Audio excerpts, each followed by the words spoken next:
¿Qué tal? Muy buen día, buena tarde, buena noche a todas, a todos, a todos. Mi nombre es Omar Romero y el día de hoy tengo el gusto de dialogar con la doctora Samantha Leiva. Doctora, buen día, ¿cómo está?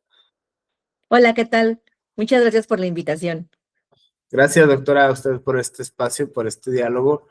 El motivo de este video prácticamente radica en poner de manifiesto algunas premisas que están contenidas en el Divino Desafiarte, este libro de 2024, esta intersección entre lo religioso, los estudios de género, en específico los feminismos y las teorías queer.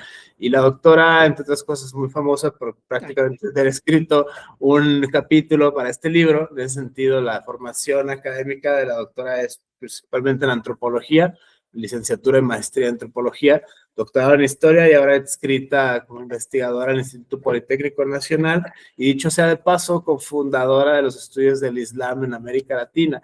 Desde este punto de vista se vuelve muy interesante porque a priori son categorías escandalosas en México, ¿no? En ese aspecto, primera premisa, la minoría, el Islam, ¿no? Minoría, dentro de la minoría, las divergencias sexogenéricas dentro del Islam. En este aspecto se vuelve muy interesante, doctora, este capítulo del Divino Desafiante, si nos puede platicar desde la etnografía, desde la metodología, cómo es que llegó, primero los estudios del Islam y después los estudios del Islam queer, ¿no? Teniendo como siempre cuidado estas categorías que incluso entre estudiosos de la religión en México coquetean con un cristianocentrismo. En ese aspecto es algo muy interesante esta primera premisa, doctora. Gracias por este espacio. No, muchísimas gracias nuevamente pues creo que partiendo del libro que comentas, pues antes que otra cosa, eh, pues agradecer todas las gestiones y la invitación de tanto de Cristina Mazariegos como de René Tech, quienes a partir de una mesa en un congreso, pues siguieron la gestión, ¿no? Para poder tener esta publicación, que como bien dices, no es no solamente por el tema del Islam, pero en general, la publicación es muy disruptiva en muchos aspectos, ¿no? Desde las temáticas, pero también el hecho de mezclar y de hacer este diseño de las piezas que acompañan cada una de los textos, porque creo que parte de esta disrupción y uno de los elementos más importantes dentro de la diversidad también es la cuestión de las artes. Las artes son también un lenguaje, es la forma en la que las diversidades eh, pueden también generar una disrupción y generar una relectura, ¿no? En este caso de las prácticas religioso-espirituales más tradicionales, ¿no? O sea, creo que por ahí eso también es importante mencionarlo, que quienes puedan, pues le echen un ojo a la publicación completa, porque además de traer poesía, además de traer textos desde diferentes interpretaciones religiosas espirituales,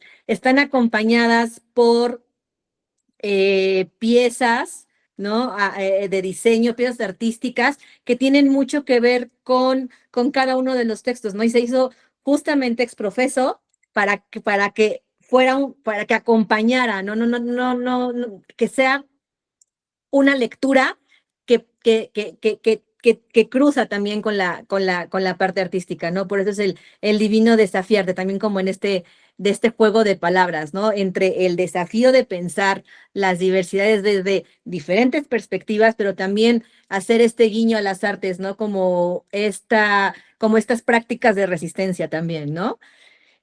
Fíjate que eh,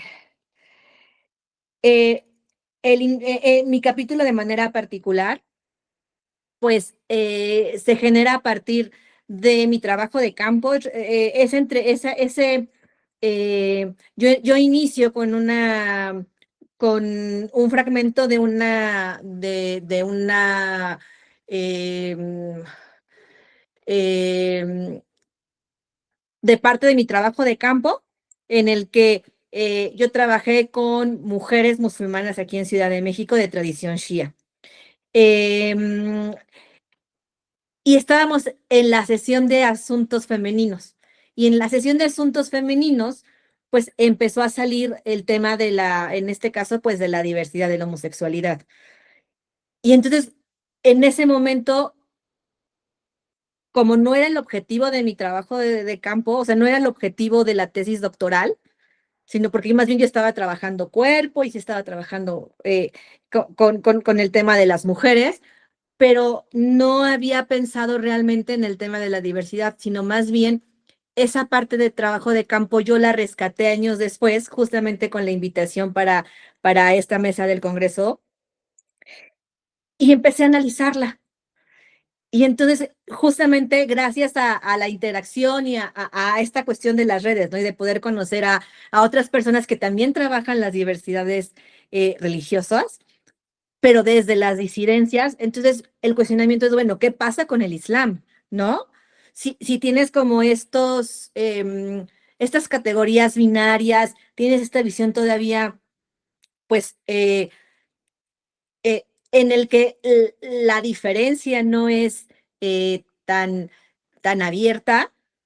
¿Qué sucede con el Islam? ¿No? Ese fue como mi primer cuestionamiento y es así como yo empecé a construir pues el capítulo, ¿no? A partir de em, esta presencia, ¿no? Que yo tuve con la comunidad y pues que se empezó a alimentar de, bueno, de hecho es el estado de la cuestión porque empiezas a hacer una investigación de qué es lo que se ha escrito y generalmente pues todo se ha escrito en Estados Unidos, en Canadá, se ha escrito mucho en Europa, pero entonces la pregunta es, ¿qué es lo que pasa en América Latina? ¿Por qué desde América Latina no se ha pensado en el acercamiento a las diversidades sexogenéricas? No solamente desde las religiones mayoritarias, como puede ser el cristianismo o los protestantismos o todo lo que conlleva, ¿no? Esta tradición cristiana, sino que también pasa con otros movimientos religiosos, ¿no? Em, y, y algo que yo creo que es importante es que pues en el tema del Islam, y si de por sí el tema del Islam y las mujeres es un tema complejo, por el hecho de que porque todavía se cataloga a las mujeres musulmanas eh, como mujeres que deben ser salvadas, como mujeres que están siendo impuestas a un sistema patriarcal, que no es que lo esté negando, ¿no? O sea, es una discusión más amplia porque imponemos diferentes sistemas patriarcales a las mujeres, no solamente el europeo o el occidental, sino además de las cargas que ellas traen, les imponemos otros sistemas patriarcales, ¿no? Pero las pensamos sin esta capacidad de agencia. Entonces, de por sí el tema de las mujeres es un tema complejo. Si nos vamos al tema de las diversidades, pues es aún más complejo, porque se ha tomado como bandera, por ejemplo, de si eres un espacio, una asociación o hasta un país abierto a la diversidad, entonces tienes esta visión de modernidad y estás abierto a los derechos, ¿no? Y a los derechos humanos. Sin embargo, si tienes tú más bien, eh, si no apoyas totalmente y a partir de ciertas líneas de acción y de ciertos lineamientos, podemos decir institucionales, si no apoyas de esta manera, entonces quiere decir que eres atrasado y que no tienes justamente esta posibilidad de razonar, ¿no? Como que estuvieras en un paso inferior, ¿no? O sea, como que seguimos repitiendo estos esquemas muy lineales y muy evolucionistas, ¿no? O sea, que se supone que ya nos damos como esta idea de que estamos como en este momento más alto de la modernidad, cuando no pensamos las formas diferentes que tienen las sociedades de acceder a la modernidad, ¿no? Eh, entonces se ha tomado esa bandera y se puede ver actualmente con el Estado de Israel, ¿no? Entonces, si el Estado de Israel apoya la diversidad, entonces es un Estado moderno, es un Estado que se tendría que apoyar en comparación, por ejemplo, eh, con el Islam o con ciertas regiones de Palestina que se tiene, como no es tan abierto, entonces pareciera que es esa contraposición que no solamente se da en una cuestión bélica, en un campo de batalla como actualmente lo estamos viendo en la parte de Palestina, sino que también se da de manera discursiva en otros campos, ¿no? Se abren otros campos justamente y se toman estas banderas como estandartes para estar todavía contraponiendo las diferentes visiones y marcar esta superioridad no solo económica, no solo militar, sino una superioridad epistémica, ¿no? Espero que no me esté desviando demasiado. Y entonces a lo que quiero llegar acá con el estado de la cuestión es que encuentras pues textos que hablan de, creo que es como en muchos discursos religiosos, gente que sale despavorida y que lo que menos quiere, o sea, sale de su comunidad y encuentran en otros espacios la forma de poderse desarrollar, pero ya, de hecho, ya ni siquiera cercanos a alguna práctica religiosa, ¿no? Entonces, en el Islam también se puede ver tanto mujeres como personas diversas que salen del Islam y se alejan del Islam. Sin embargo, también hay otras personas que lo que hacen es buscar dentro del Islam estas visiones más eh, progresistas en las que puedan combinar eh, el hecho de ser una mujer que usa hijab, pero que también puede ser parte de la vida, ¿no? De esta vida moderna agitada y que tienes tienes esta inmediatez, pero también que seas parte de una diversidad o de diversidades sexogenéricas y que no te estás alejando del Islam, sino que dentro de esa visión islamizada, pues encontrar tu lugar. También por eso un poco el texto que es una frase que a mí me gusta mucho y que por ahí la vi en un videíto justamente cuando estaba investigando, es que si todas las personas son creación de Alá, ¿por qué tendrían que excluirse a estas personas que también son parte de su creación divina, ¿no? Entonces, un poco por ahí es como se fue construyendo el texto y algo que yo vi por ejemplo, ya para cerrar como esta primera parte, en el caso de América Latina es que evidentemente no hay investigación, o sea, de por sí hay pocos temas sobre el Islam.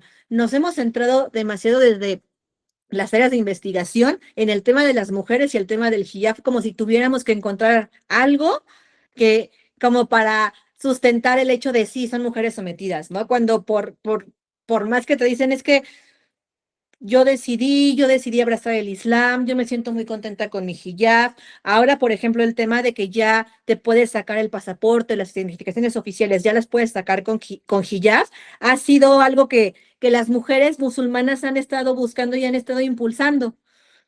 Y en el caso, por ejemplo, de las diversidades, te das cuenta que no hay investigaciones y hay una tesis interesante en Chile que yo la retomo en el texto, que habla sobre la percepción, porque el tema de la homosexualidad o del lesbianismo, pues todavía es un tema que no es tan abierto. Entonces, un poco lo que maneja esta tesis es, pues la gente abiertamente no lo va a aceptar, porque la comunidad te haría a un lado.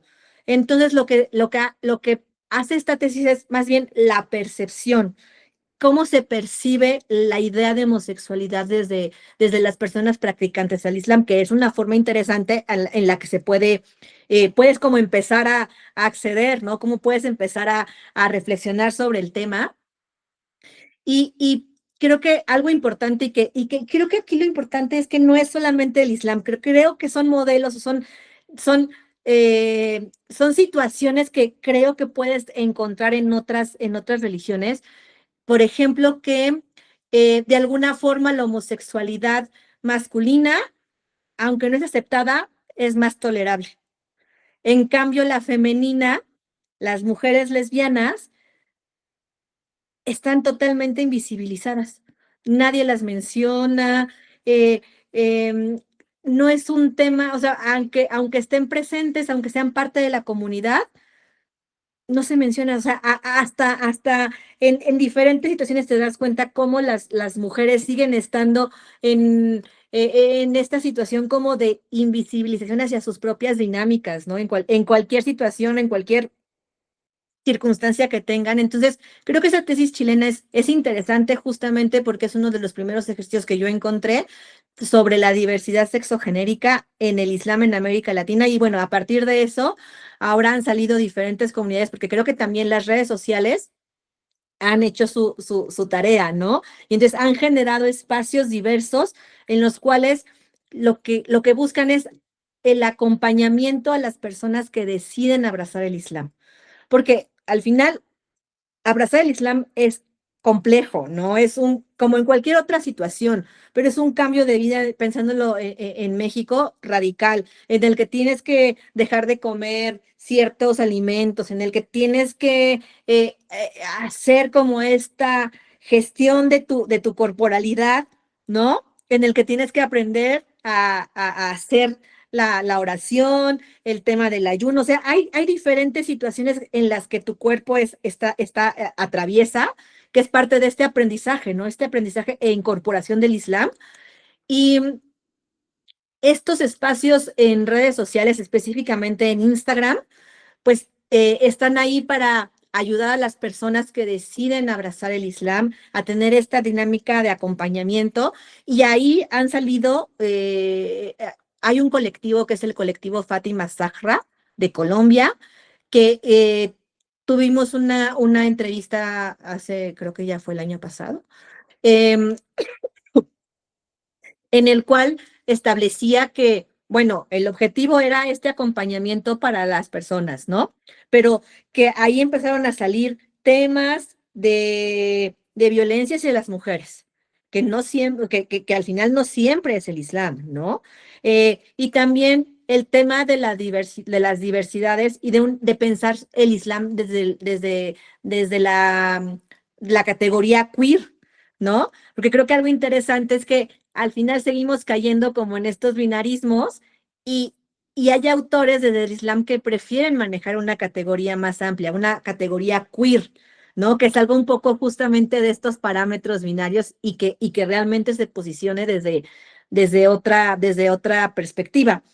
Entonces creo que eh, eh, el tema, el tema es muy, está muy en boga porque justamente estamos viendo que ya no, en este caso en el Islam, ya no está nada más colocado en Europa o colocado en los países de mayoría musulmana, sino que ya está relocalizado. Entonces creo que eso es súper importante porque algo que creo que es importante del colectivo Fátima Zahra es que es un colectivo para musulmanes y musulmanas en español.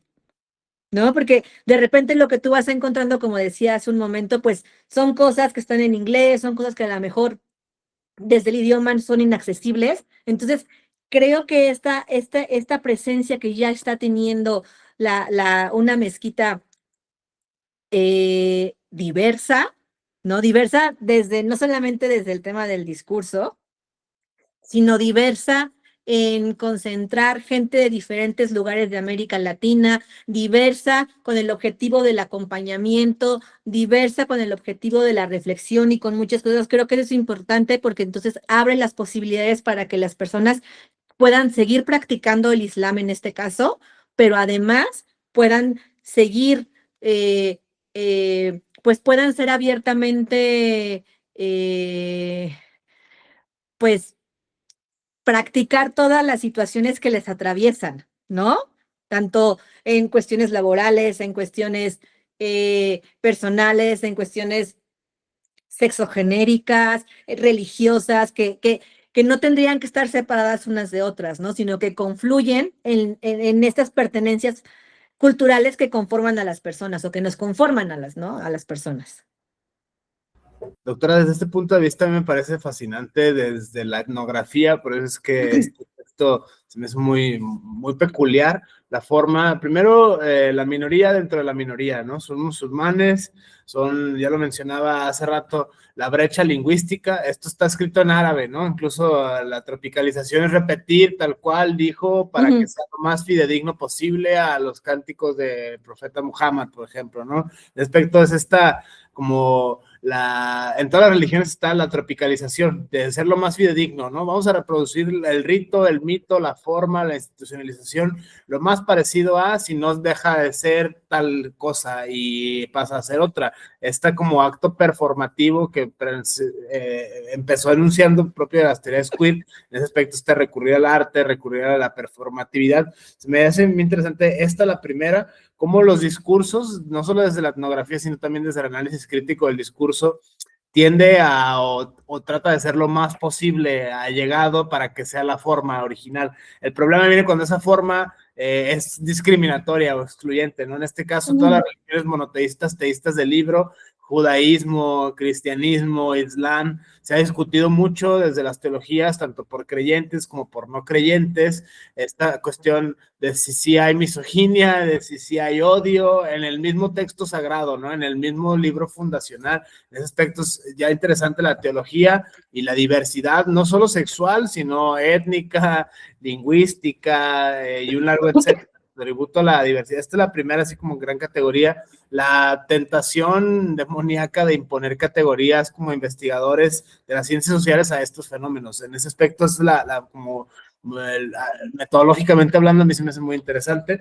La segunda tiene que ver con un tema como discursivo, prácticamente de tratar de imprimir a otros las formas de.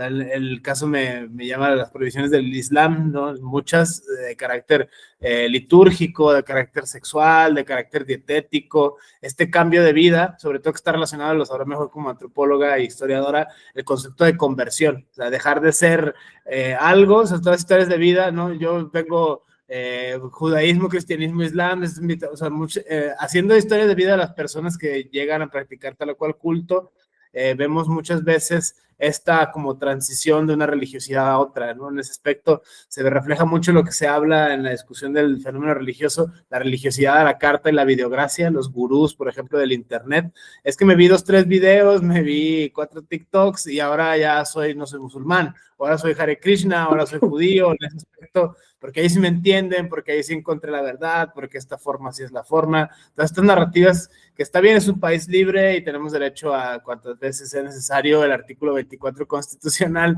pienso en específico desde este punto de vista. Y finalmente, la que me parece más interesante como investigador de este fenómeno religioso en México, las categorías de análisis que vienen siempre del cristianismo. Lo mencionaba hace rato, está cristianocentrizado este tema de la religión, ¿no? Es que es como el Papa, es que es como la Biblia, es que es como sabe apoyo, ¿no? Es que es como prácticamente, ¿ya qué sabe la lagartija, no? Pues como apoyo. ¿Y qué es el Islam? El imam es como el Papa, o sea, en ese aspecto, como recurso narrativo de que viene de la, digamos, ¿cómo decirlo? Está entrañado incluso entre investigadores del fenómeno religioso. Este fenómeno me parece a mí muy interesante, doctora. Estas premisas, si nos puede ayudar a esclarecerse, empezando sobre todo en la estructura del libro. Gracias. A ver, si se me va algo, me avisas. Entonces voy a empezar, yo creo que de esto último, porque creo que en algún momento platicábamos con algunos colegas y algunas colegas. Fíjate que creo que nuestra formación, o sea, no podemos negar que nuestra formación no solamente, yo no soy socióloga, ¿no? Pero pensando en la sociología, la antropología, la biología, la historia, la disciplina que me digas, pues al final la filosofía, o sea, son saberes que se desarrollaron en Europa, ¿no?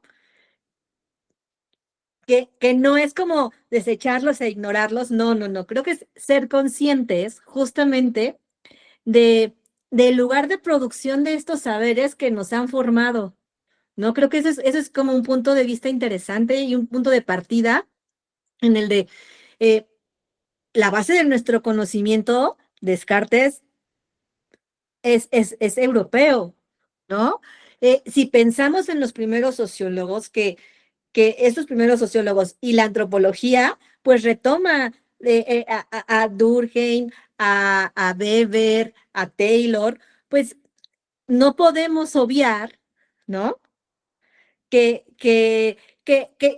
son parte de hay una frase de Lucien Febvre que me gusta mucho que habla de Martín Lutero como él es hijo de su tiempo, ¿no?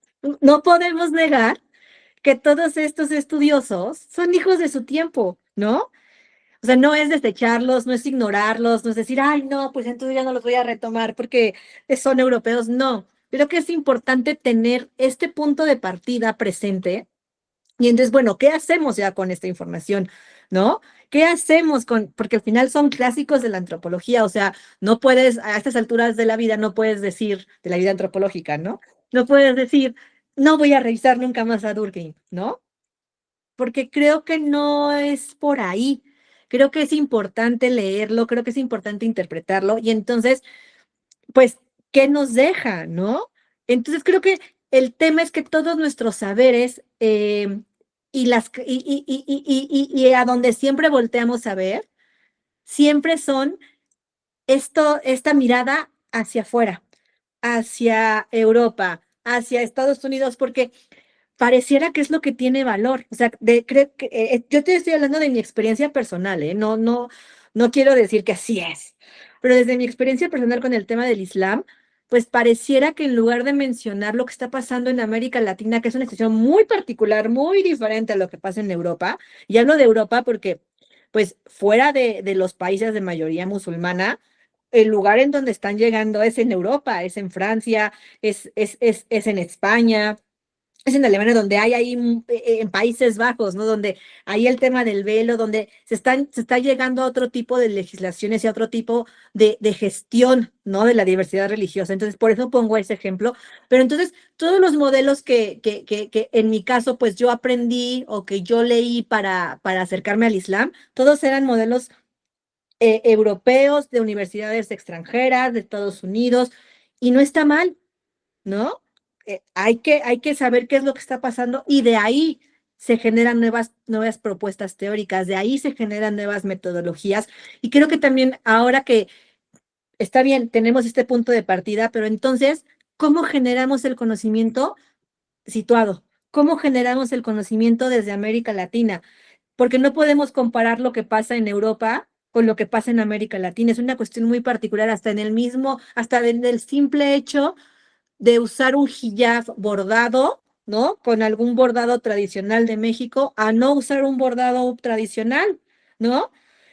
Yo fui a una shahada que es eh, eh, cómo las personas eh, aceptan el Islam y la hicieron en Xochimilco. O sea, ese tipo de situaciones no se ven en Europa, evidentemente. Entonces, es importante la lectura de otras comunidades, es importante saber qué es lo que se está haciendo en otros espacios, pero creo que es aún más importante qué hacemos a partir de ese conocimiento, ¿no? Teórico, a partir de nuestro conocimiento metodológico y del trabajo de campo, entonces, ¿qué hacemos uniendo diferentes visiones para generar eh, una, una modelos propios, ¿no?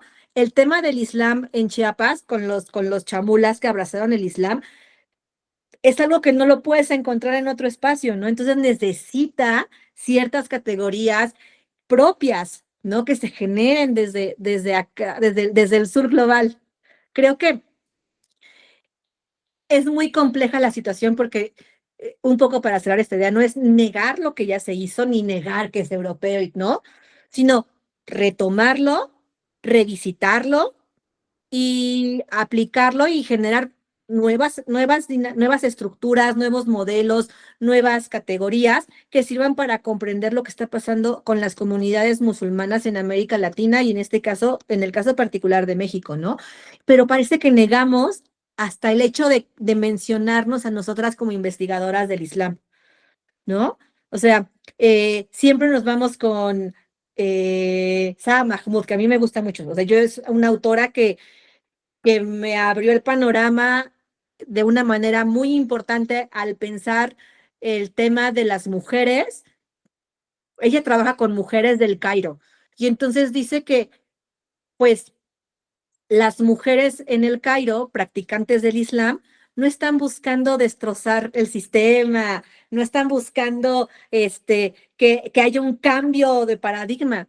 Lo que están buscando desde la fe es, yo lo interpreto así, em,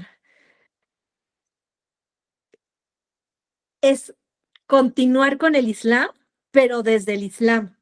Y yo lo puedo ver, por ejemplo, aquí con la comunidad shia con quien yo trabajé. Lo que están buscando no es derrocar el sistema, que esa es como un poco la palabra que utiliza, sino las mujeres aquí buscan, aclaro que es la comunidad con la que yo trabajé, tener acceso a las mismas oportunidades al interior de la religión que tienen los hombres.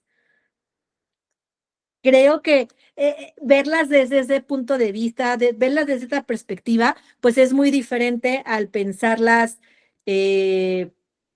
como sumisas, ¿no? Entonces, creo que es importante, si en este caso, para mí Saba Mahmood es un clásico, ¿no? Fátima Mernissi es un clásico. Hay muchas autoras que son clásicas del Islam, pero entonces, ¿cómo traemos esas experiencias al contexto de, del 2026 en América Latina, donde tenemos como toda esta inmediatez, cuando tenemos mezquitas que están, que son de alguna forma mezquitas como tomando, por ejemplo, un poco el ejemplo de Marco G, que están como que en no lugares, porque como están en Instagram, no están físicamente, pero están. El tema, por ejemplo, del Islam chamulizado, estos ejemplos que te digo de hacer una shahada en Xochimilco, o sea, este tipo de situaciones que no se presentan en otros contextos, pues de repente es complicado poderlos como traer y analizarlos con estas teorías. Creo, creo que también el concepto de religión, el concepto eh, de ritual, creo que también los dejamos como de cierta manera como estáticos y como que tienen que ser de cierta forma, pero tampoco los dinamizamos, ¿no? Creo que también el hecho de pensar el concepto de religión, sí, el Islam en sí mismo no se concibe como una religión, porque lo ve como un aparato, como parte de un dispositivo colonial, tomando el ejemplo de Abdenur Prado, ¿no? Él retoma este concepto como la religión como dispositivo colonial, por el tema de que, como bien decías, la religión es vista desde una visión cristianocéntrica y eclesiocéntrica. Sí, pero estamos en un contexto en México donde el Islam viene, este proceso de conversión, que no todos lo llaman conversión, sino más bien unos lo llaman como retorno al Islam, otros lo llaman conversión, o sea, por ahí hay como, dependiendo la comunidad y dependiendo el espacio, ahí también hay una categoría que anda, se anda dinamizando también, pero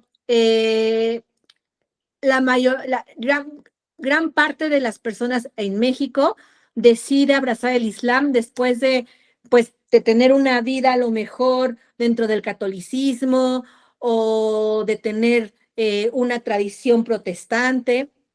O sea, al final, esta visión del Islam tiene una base muy en el fondo, una base desde un punto de vista cristiano. Entonces, también es esta complejidad que a lo mejor no encuentras en otros espacios, porque aquí confluyen y son resultado de diferentes situaciones, ¿no? Entonces, estás, por ejemplo, en el contexto de San Cristóbal de las Casas en Chiapas, donde estás viendo a las comunidades que son descendientes de las expulsiones chamulas, que salieron de San Juan Chamula, de una forma muy particular de cristianismo, y deciden abrazar, bueno, aquí no es abrazar, aquí deciden convertirse a otra práctica religiosa protestante y de ahí al Islam. O sea, estás hablando de que son personas que han pasado por 2 o 3 procesos de conversión, ¿no? Y que no es como nada más de un día para otro digas, ya no voy a ser cristiano, ahora voy a ser protestante, porque al final algo te va quedando, ¿no? O sea, continúas todavía, o sea, es una cuestión como que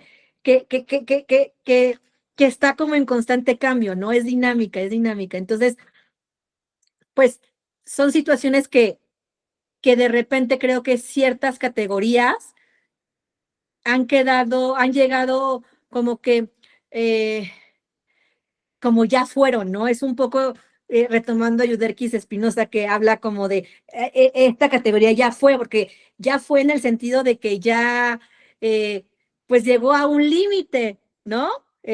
Hay que pensar otras categorías, hay que ampliar esas categorías, ¿no? Entonces, creo que por ahí también es no hacer a un lado este conocimiento y como y la manera en la que nos hemos formado, pero creo que sí es importante tener claro cómo se ha formado, cómo se ha generado el conocimiento en el sur global, en todas las disciplinas, ¿eh? No solamente en la antropología. Creo que no podemos echar a un lado este conocimiento de otros espacios. Creo que sí, hay que traerlo, hay que pensarlo, hay que reflexionarlo, ver cómo lo aplicamos y ver también qué agregamos, ¿no? ¿Qué le sumamos desde el sur global? Eh, Creo que también estas categorías como religión, como sagrado, como ritual, eh, creo que también necesitamos dinamizarlas y repensarlas. Em, y ya un poco para cerrar, espero que no se me haya ido nada. em, cuando mencionábamos esta parte de eh, eh, que te dije, bueno, es que unas dicen que es abrazar el Islam, otros dicen que es el retorno al Islam, otros hablan de conversión. Tiene que ver mucho con la comunidad y con la línea de interpretación. Por ejemplo, yo me di cuenta que para los shias, la comunidad shia habla de abrazar el Islam y tiene que ver mucho también con el cuerpo. Abrazar el Islam, de cierta manera, es ponerlo en tu corazón y el corazón es una visión como muy aristotélica, pero es el lugar donde es el órgano sutil del conocimiento, es donde está el conocimiento. Entonces lo abrazas y lo reflexionas. No es esta idea del corazón desde un punto de vista romántico, sino es este órgano, es el órgano de la reflexión. Entonces, abrazas el Islam, lo pones en el corazón y quiere decir que el Islam y este acercamiento al Islam es un proceso reflexivo, por un lado. También hay otro concepto que es que es el fitra, que eh, habla de que las personas nacieron con esta creencia en la divinidad, que por alguna cuestión, pues en la vida naces como musulmán, pero por alguna cuestión, pues puede ser que por tus padres, por tu entorno, por alguna circunstancia, pues te acercas al cristianismo o al judaísmo, pero en algún momento regresas al Islam. Por eso hablan de este regreso al Islam. O sea, no hay un tema, no hay un proceso de conversión de algo con lo que pues ya naciste, ¿no?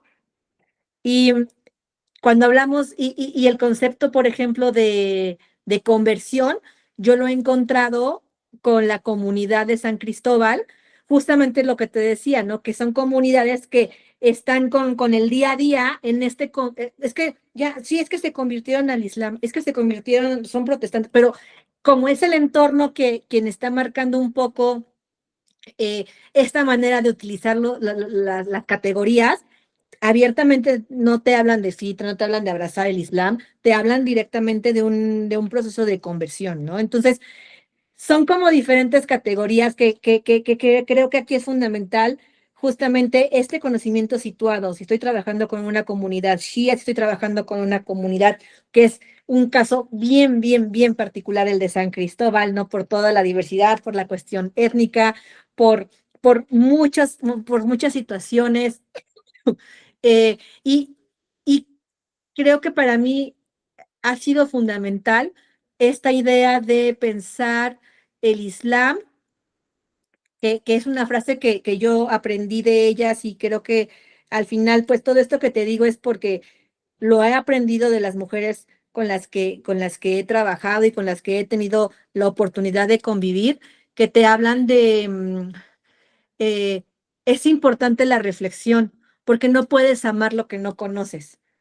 Entonces, no es como un día de, "Ay, yo decidí hoy abrazar el Islam". Hay muchas circunstancias, ¿eh? Pero no es como de hoy. No, claro, tú acércate, te damos libros, ven a la comunidad, ven los días, platicamos, estoy atenta de tus dudas, tengamos clases de Corán, tenemos clases de asuntos femeninos, y entonces va a llegar un momento en el que puedes hacer, o sea, puedes abrazar el Islam, porque entonces ya sabes a qué te estás, como un poco a qué te estás metiendo, ¿no? Porque ya lo pensaste, no es una decisión así tan a la ligera. Entonces esa frase a mí me gusta mucho, ¿no? De no puedes amar lo que no conoces. Creo que también eso nos quita un poco esta idea de que las personas en el Islam son personas que no tienen un proceso reflexivo, que creo que es como en todos lados, ¿no? Como en todas como en general, eso puede pasar en cualquier otro discurso religioso, ¿no? Creo que por ahí es también de quitar como esta visión estereotipada que puede tener el Islam, ¿no? Por toda la cuestión del desconocimiento, de este acercamiento superficial y selectivo, ¿no? Y esencialista que tenemos justamente de lo que es el Islam. Que, digo, en este ratito hemos podido ver que es súper diverso porque solamente yo solo te doy el ejemplo de dos comunidades que es la Shia aquí en Ciudad de México y algunos ejemplos de San Cristóbal, pero al interior del Islam hay diferentes líneas de interpretación, está la Sunna, están los Shias, están los Sufis, están los Ahmadiyya, y es una cuestión muy curiosa porque entonces la Sunna pues niega a todos los demás. Entonces, digo, al igual que en cualquier otro espacio religioso o cualquier comunidad religiosa, pues al interior hay diferentes visiones de cómo vivir el Islam y cada una piensa que es la única y la correcta, ¿no? También eso es importante mencionarlo. Y aquí en México, pues el campo islámico o la escena islámica es muy compleja y está en una constante pugna con esta, es una frase que a mí me gusta mucho, ¿no? Por la gestión de los bienes de salvación, ¿no? Islámicos. Desde este punto de vista, doctora, para empezar a perfilar una especie de conclusión, desde luego, por ética, este tema es fenomenal porque pone de manifiesto estos datos en la etnografía salen. O sea, esto, justo como lo dice, lo uno y lo múltiple, las líneas hermenéuticas, pensando en conocimiento situado, esta invitación a estas críticas que hay, todo esto es eurocéntrico, hay que construirlo desde América, etcétera. Esta crítica al colonialismo que es legítima en la academia y más allá de la misma. Me parece a mí muy interesante. Primero, como conceptos clásicos y básicos de antropología, identidad, cultura, en ese sentido, religión. Son mares de tinta y depende siempre de la corriente, y depende siempre del investigador, de la investigadora. En ese aspecto es como la primera premisa, así como metodológica, que no es homogéneo, ¿no? No es el Islam, es los islames, ¿no? En ese sentido es, y luego la interpretación que se tiene como autoconciencia de ser la minoría dentro de la minoría. En este aspecto, al menos si revisamos, por ejemplo, los censos del INEGI aquí en México de religión, el más reciente de 2020, punto nada por ciento del censo que está realizado, al menos en estos datos oficiales. Respecto, habría que poner en tela de juicio, desde luego, como siempre, esa no es las investigaciones de cifras y números. En ese aspecto, la primera, ¿no? La cuestión de la identidad, que no es lo mismo en Arabia, que en Europa, que en América, por ejemplo, que en Guadalajara, que en Ciudad de México, tiene sus interpretaciones y siempre depende del aspecto humano, demasiado humano, citando a Nietzsche, en este aspecto de cómo se viva, cómo se interpreta y cómo se lea. Es muy interesante la línea hermenéutica que se tenga. La segunda, prácticamente esto lo que lo decía hace rato, todo aquel que no abraza discurso de derechos humanos es prácticamente antiprogre, ¿no? Es prácticamente vive en la caverna, es prácticamente esta como incluso ingenuidad discursiva en el discurso de los derechos humanos, tratar de imponer a otras categorías que son, lo sabemos, es una crítica que estoy trabajando ahora, el discurso universalista de los derechos humanos, ¿no? En ese aspecto, todos somos iguales porque somos o hijos de Dios o hijos de la racionalidad ilustrada, y de vuelta a la crítica inicial, ¿no? Es eurocéntrico, es cristianocéntrico, es kantcentrismo, ¿no? En ese aspecto, si cambiáramos estos paradigmas, creo que llegaríamos más lejos en el discurso de derechos humanos. Y prácticamente la tercera, pero no menos importante, la forma de hacer etnografía o etnografía en este caso, ¿no? El caso de los no lugares pasa mucho en la diversidad religiosa, que no están registrados siquiera como asociaciones religiosas, ¿no? En ese aspecto son asociaciones culturales, un grupo de entusiastas, personas que por cualquier otra cuestión existencial llegaron a esa y no a otra práctica, y volvemos a esta idea que son personas que desde la etnografía han pasado de Herodes a Pilato, ¿no? Prácticamente segunda, tercera, o sea, historias de vida muy interesantes, muy bonitas, todas ellas, es valiosísimo esto que creo ofrece la antropología y no otra disciplina de las ciencias sociales. Esto no es de, comparo instituciones, de comparo los autores, hago hermenéutica de los clásicos. Estos datos salen precisamente en la etnografía, en la historia de vida de las personas. Y cuénteme usted, el más musulmán, el menos musulmán, el más cristiano, lo que sea, ¿no? El más pastafari, el más Jedi, lo que sea.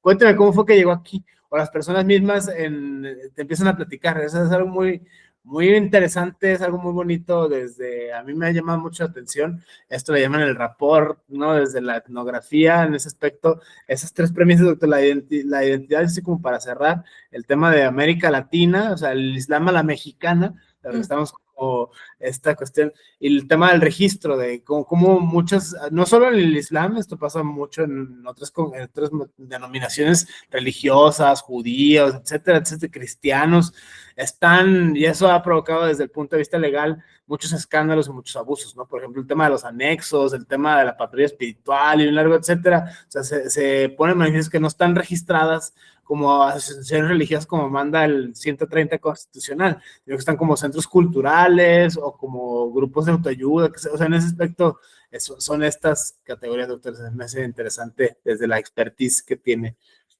Ay, a ver, este, pues mira, el tema de la identidad es un tema que es tan complejo como creo que como todos, ¿no?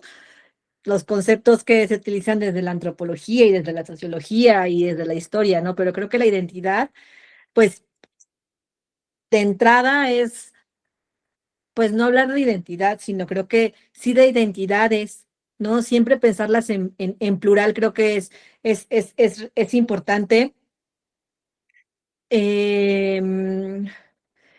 Pero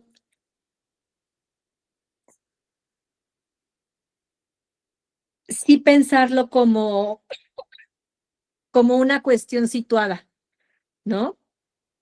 Porque pareciera que de repente queremos ver lo que leímos teóricamente en otros espacios, ¿no? Entonces, sí, la teoría es importante, pero creo que también es importante el poder estar en campo y el poder ver justamente si esos conceptos dices, ay, claro, esto pareciera tal, esto lo puedo ver así, o de plano, esto que vi no tiene nada que ver con la teoría, y no es que la persona que vino antes que yo lo vio, lo hizo mal, ¿no? Sino más bien tiene un enfoque diferente, estaba buscando algo diferente, pero yo, Samantha, no lo veo o no puedo aplicar este modelo teórico a esta comunidad o no sé, ¿no?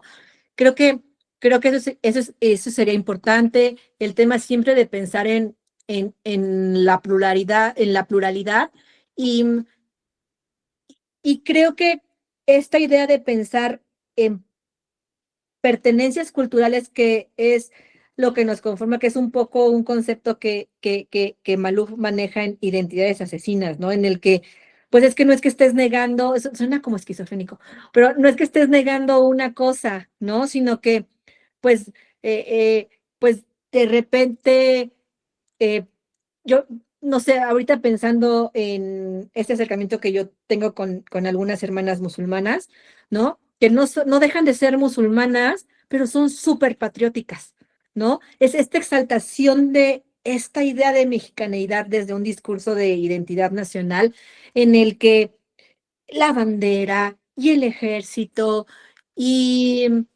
y la danza folclórica, o sea, como que el ser musulmana no impide que puedas adherir otras pertenencias culturales a la persona que estás construyendo, ¿no? Entonces, creo que por eso el concepto de identidad, pues habría que pensarlo, o sea, sí pensarlo en identidades.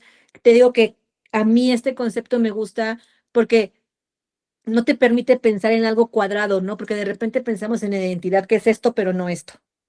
Y creo que el hecho de pensar en diferentes pertenencias que son complejas y que son diversas, pues te permite ver las diferentes facetas o las diferentes situaciones que nos conforman como personas, ¿no?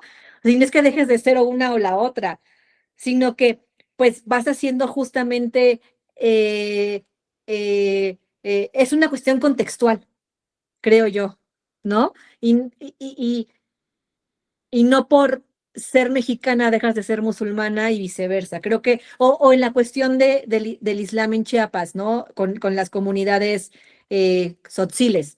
El hecho de que, digo, a mí ya no me ha tocado, pero sí era un tema muy importante el hecho de que las comunidades tzotziles rezaban en árabe, pero hablaban en tzotzil, y entonces de repente hay una fotografía en National Geographic en donde las mujeres están ataviadas con la vestimenta tradicional chamula, con la falda negra, pero pues son musulmanas, ¿no? Entonces, son esas situaciones que no tendrías tú que decidir si eres una o la otra, ¿no? Sino que eres parte de muchas cosas, ¿no? Eres resultado de muchas situaciones.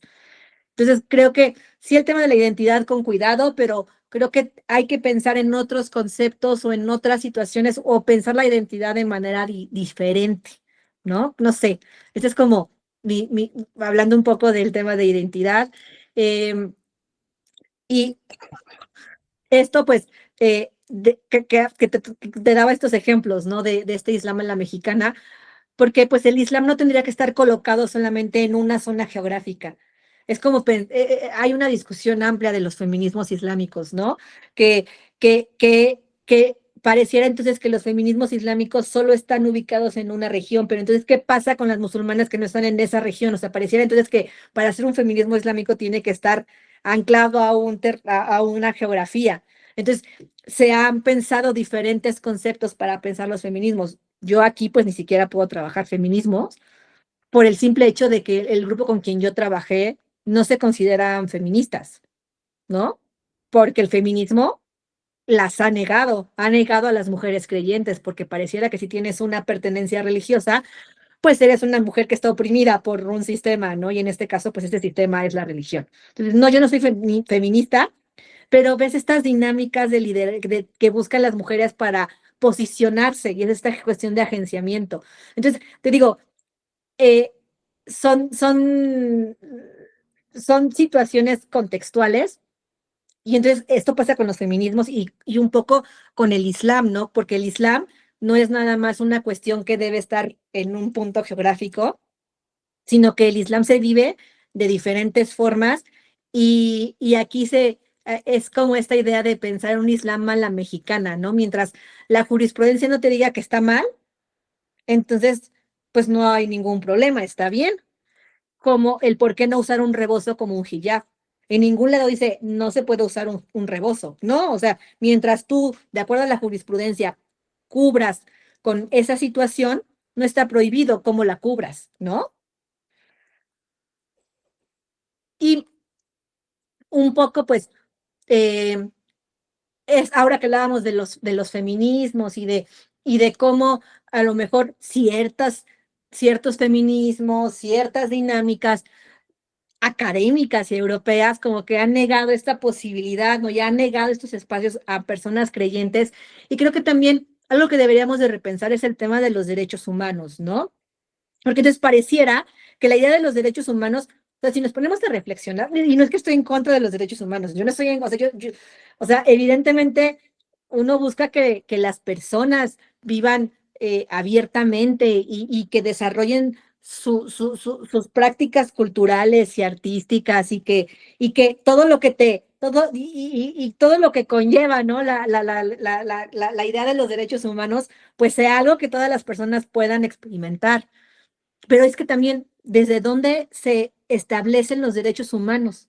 ¿Quiénes son humanos y quiénes no? ¿Desde dónde está establecido esta carta? ¿Dónde está la sede de los derechos, del área de los derechos humanos en el mundo? O sea, no podemos tampoco olvidar que son espacios que están geográficamente ubicados en Europa y que, pues, con unas muy buenas intenciones cuando surgen, pues surgen para las personas que consideran pares, ¿no? Pero ¿qué pasa con la diversidad de personas que habitan este planeta, que no siguen esa misma línea, que no tienen una idea, eh, que, que, que la idea de libertad posiblemente sea una idea, ay, es que no sé si estoy diciendo una barbaridad, sino aquí ya me ayudas, que sea una idea distinta, ¿no? Creo que también el concepto de libertad es algo que se tendría que reflexionar porque lo que se piensa que es libertad en Europa, como vestirte libremente, para otros espacios, la idea de libertad es portar tu velo dignamente, ¿no? Y entonces pareciera que están en contradicción estas dos ideas cuando en algunos casos es una decisión. Creo que en ambos aspectos el tema de la vestimenta es una decisión y así como hay espacios donde tú te puedes vestir libremente, hay espacios en Occidente donde te obligan a vestirte de cierta forma, porque hay una etiqueta para ciertas cosas, ¿no? Hay una musulmana aquí que me decía, o sea, yo así como me ves, yo así estoy todos los días, yo así vengo a trabajar, yo así estoy en mi casa, yo así salgo. A mí nadie me obliga a tenerme que poner un traje sastre. Cuando en otros espacios a las mujeres les obligan a trabajar de cierta forma y venir a trabajar de cierta forma. No sé, espero no estarme perdiendo mucho como en esta idea, pero creo que el tema es que creo que Occidente ha pensado que la idea que tiene de libertad, la idea que tiene de ciertas situaciones son universales y son únicas, pero que resulta que en ocasiones son incompatibles con otros sistemas culturales, ¿no? Entonces, se hizo una declaración de derechos humanos desde el Islam, en el que creo que es interesante revisarla, ¿no? O sea, porque seguramente va a haber puntos de encuentro, porque no estás negando la idea de persona. Creo que hay muchas cosas que no las estás negando, solo que creo que es algo que se tiene que trabajar, que se tiene que reflexionar y que creo que el tema de los derechos humanos no siempre, no, esta estrategia no siempre llega a las personas a las que deben de llegar, porque es un poco también imponer una determinada idea de desarrollo. O sea, si no tienes una idea de desarrollo que sea acorde a los modelos económicos europeos capitalistas, entonces pareciera que no estás como en una vía de desarrollo, cuando de igual forma creo que el desarrollo tiene que pensarse y se tiene que decolonizar, que hay formas diferentes de acceder a la modernidad y por lo tanto hay formas diferentes de desarrollo. O sea, creo que son, no sé, o sea, creo que al final es una utopía esto, pero creo que no está de más decir que son conceptos que se tienen que reflexionar y que se tienen que ampliar y que se tienen que abrir, que no puedes pensar que todo es unívoco, no puedes pensar que hay una sola forma de libertad, hay una sola forma de desarrollo, hay una sola forma de ser, ¿no? Sino que hay una sola forma de modernidad. Creo que son múltiples las maneras en las que las comunidades o las culturas tienen de reproducirse, ¿no? Y de organizarse y pues de ser, ¿no? Y espero no haber dicho ninguna barbaridad. Por No, ejemplo, sí, adelante. es que tengo acá unas notas que te decía de esto de los derechos humanos. Y, por ejemplo, bueno, si bien es cierto, la Declaración de los Derechos Humanos busca garantizar la dignidad de las personas, pues en el Islam, a través de la Sharia y el Corán, pues también se busca proteger la dignidad de los seres humanos desde una visión islamizada, ¿no? Em, y justamente hay una reinterpretación del significado de los derechos humanos desde el interior de las culturas y en este caso, pues el Islam también tiene este ejercicio. Entonces, creo que es un poco ver más allá de lo que vemos en los medios de comunicación, ver más allá como de nuestro entorno inmediato y ver más allá de lo que de manera personal consideramos que es lo único, ¿no? pero es que este tema para mí es muy complejo. No, muy complejo porque se puede tomar a malas interpretaciones, ¿no? Entonces no quisiera yo verme ni esencialista ni que se tome justamente de manera parcial y sin ningún cuestionamiento o pensar que estoy a favor de la opresión de las mujeres, ¿no? Porque es algo que me han dicho constantemente. Este, entonces, a mí me preocupa mucho siempre cómo matizar o cómo acercarme justamente al tema de los derechos humanos, ¿no?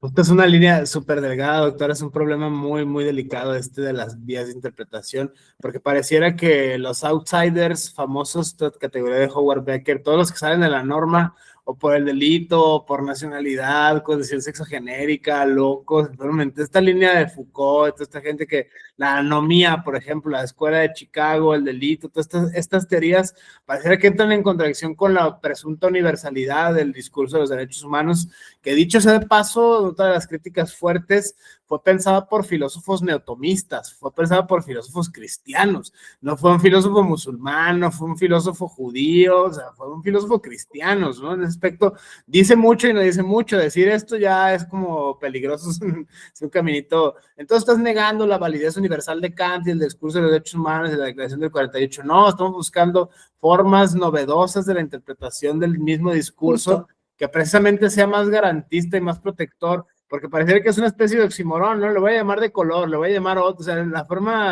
manera es una especie de eufemismo académico. De entrada ya lo puso de manifiesto de manera muy clara, creo yo. Estos discursos son neurocéntricos, ¿no? Esta discusión de si hay una filosofía en nuestra América o tropicalizar el Islam, que ya de entrada son las minorías, dentro de las minorías religiosas, las minorías epistémicas, las minorías sexogenéricas. Estamos hablando todavía multiplicando más la apuesta, sobre todo en temas tan delicados como, no sé, teoría de género, teoría de queer, que ya de entrada hay islamofobia, que ya de entrada hay odio contra los discursos de los feministas, ¿no? En ese aspecto, cualquier tipo de feminismo, siempre sale un cuate hablando, no, voy a destrozar feministas en 5 segundos, en 2 premisas.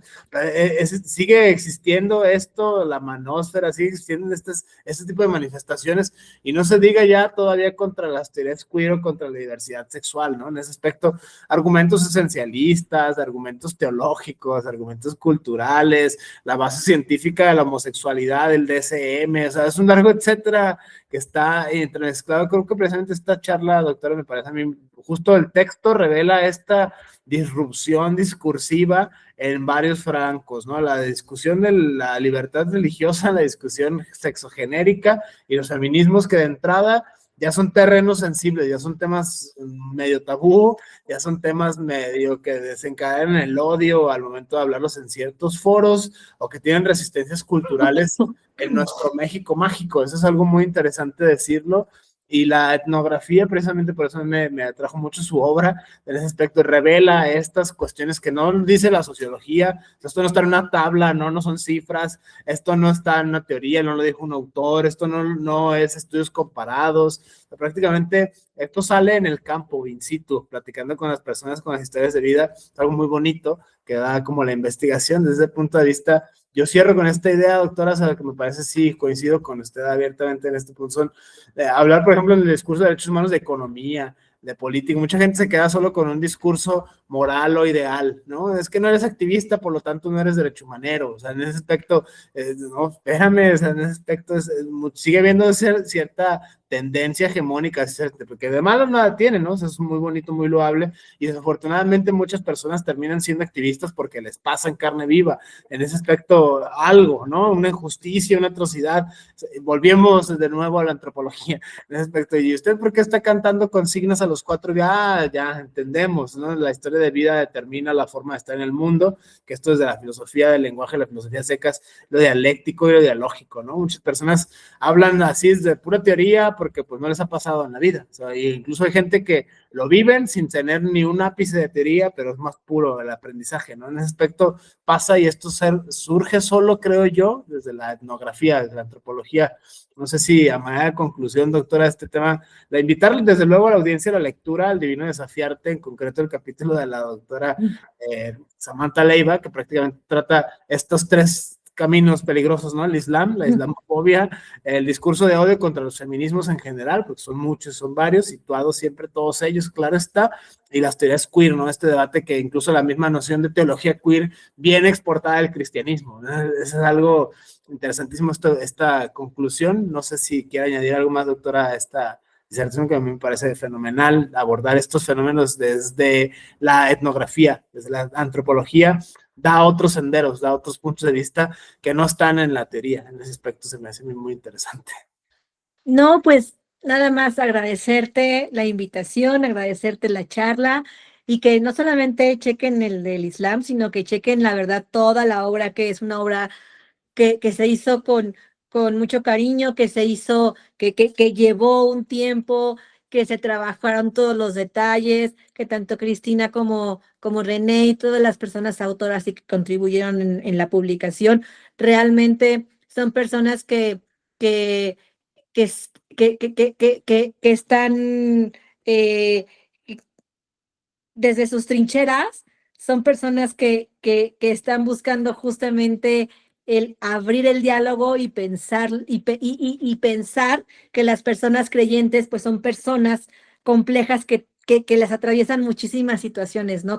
Y que no se tendría que decidir sobre una o la otra, sino que es una cuestión muy amplia que de repente o pareciera que estudias religión o pareciera que estudias eh, diversidades sexogenéricas, pero de repente por ahí este punto de encuentro de estas dos posiciones o de estas dos situaciones pareciera que es ignorado, ¿no? Como que no se le da todavía la importancia. Entonces creo que el trabajo que se está haciendo desde diferentes espacios como el CEMIR, como en el grupo que estamos esperando la renovación de Claxon, ¿no? Que es el de religión y sociedad, es justamente, y desde el observatorio, ¿no? Es encontrar cómo el Islam permite articular otras situaciones o cómo, por ejemplo, las identidades sexogenéricas permiten articular otras situaciones, o sea,